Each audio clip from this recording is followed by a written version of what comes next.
Hello बच्चों, let's read the question. Question में आपको असर्शन दिया है, रीजन दिया है, उसके बेसिस पे चार ऑप्शन है, उसमें से मोस्ट एप्रोप्रिएट ऑप्शन हमें सेलेक्ट करना होगा। असर्शन दिया है, in reversible endothermic reaction activation energy for forward reaction is higher than that of the backward reaction. And reason दिया है that the threshold energy of the forward reaction is more than that of the backward reaction. ठीक है, तो अगर इस question में हम बात करते हैं अबाउट द की कॉन्सेप्ट, तो की कॉन्सेप्ट यहाँ पे क्या हो जाएगा। अब ये चार ऑप्शंस में क्या दिया गया है कि असर्शन रीजन दोनों करेक्ट है। रीजन असर्शन को एक्सप्लेन कर रहा है, both R correct, but reason assertion को एक्सप्लेन नहीं कर रहा है। A is true, R is false, A is false, R is true, ये चार ऑप्शंस हैं। की कॉन्सेप्ट यहाँ पे क्या हो जाएगा, we will be discussing the concept of activation energy. ठीक है, अब अगर मेरे पास एक रिवर्सिबल रिएक्शन है, सपोज ए टू बी, ये एक रिएक्शन है और ये एक एंडोथर्मिक रिएक्शन है।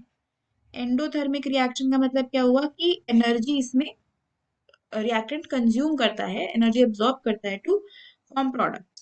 तो अगर हम यहाँ पे कर्व बनाते हैं for the energy and the reaction progress यहाँ पे लेके, तो एंडोथर्मिक रिएक्शन के लिए कैसा बनता है, देखो यहाँ पे आपके पास सपोज ये ए है आपके रिएक्टेंट्स और ये बी हो जाएगा आपका प्रोडक्ट। तो एंडोथर्मिक रिएक्शन के लिए क्या होता है, कुछ इस तरीके का कर्व बनता है। प्रोडक्ट की जो एनर्जी होती है वो रिएक्टेंट से ज्यादा होती है।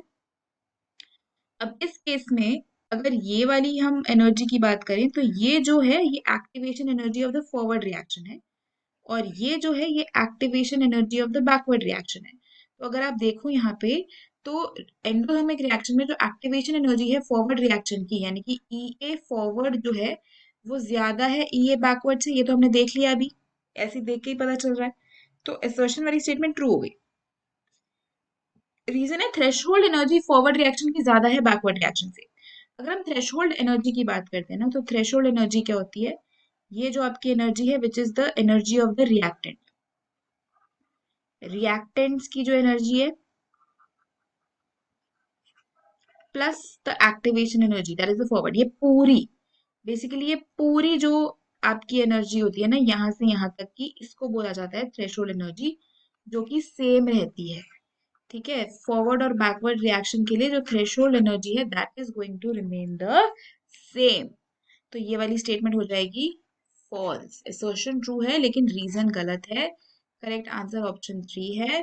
So if you talk about the final answer for this question, तो वो रहेगा ऑप्शन 3।